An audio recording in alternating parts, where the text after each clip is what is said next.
You know, in bowling, 300 is a perfect score. And this spring, 300 was a perfect movie for theater owners. You can see why in your own home, as 300 is out on DVD today. People Magazine assistant managing editor and early show entertainment contributor Jess Cagle has more in this morning's home theater. Good morning, Jess. Good morning, Julie. Now, no movie this year surprised Hollywood more than 300. It had a modest budget, no box office stars, yet it made nearly $500 million worldwide, and it made ancient Greece hot once more.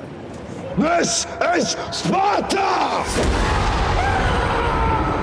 Historians may argue that 300 doesn't exactly stick to the facts, but audiences were thrilled by the epic battle of 480 BC when a small but stalwart band of Spartans defended Greece against the massive armies of Persia.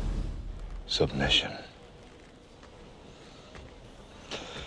Now that's a bit of a problem. 300 was adapted from a graphic novel by Frank Miller, and the R-rated movie was something we'd never seen before. Bloody combat set against highly stylized, entirely computer-generated landscapes. The movie wasn't shot in exotic locations, but in an old warehouse in Montreal against blue screens and barely any props. This is where we hold them! The technique slashed production costs and may have changed the way movies are made in the future. This is where we fight! The success of 300 was anything but predictable. Entertainment Weekly senior writer Steve Daly was on the set during filming.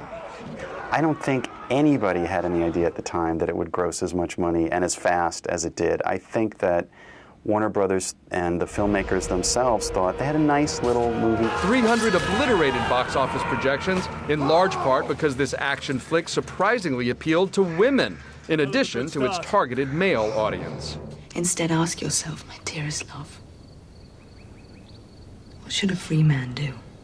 A strong female character played by Lena Headey as Queen Gorgo enticed young women, as did the Spartan warriors, whose wardrobes left little to the imagination.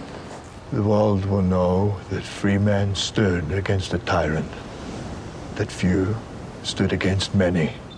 Studio also marketed the film online to rabid comic fans, building huge buzz before the movie opened. There was an under-the-radar effect going on because it was internet fans who really were excited about this movie. They had a MySpace page that was getting an insane number of hits. And for fans looking for more 300, the 2-disc DVD offers many unique special features, including an inside look at how the actors trained to be Spartans and a fact and fiction feature assessing the film's historical accuracy. Come and get them! And even on the small screen, 300's depiction of brave soldiers feels relevant, and its inspirational spirit is still there. A new age has begun.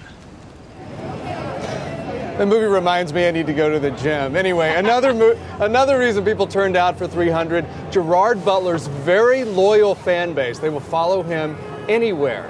But this movie made him a really big star, probably expanded his fan base, I think. Yes, it did. He actually became, I think, a box office star. He's going to be doing he's signed on to a lot of new movies now. But even before this, because he was the Phantom in the movie version of Phantom of the Opera, he had this very loyal group of largely female fans who not only communicate about him on the internet, they have conventions every year. It's a very weird Hollywood phenomenon. All right, let's talk about a movie coming out this Friday. You were at the premiere last night of Bourne Ultimatum. Yes, Bourne Ultimatum. This is the third Bourne movie. I've loved these movies, and this one completely lives up to the hype. Harry was there too. I'm sure he liked it as well. I can't wait to see it. Love that Matt Damon.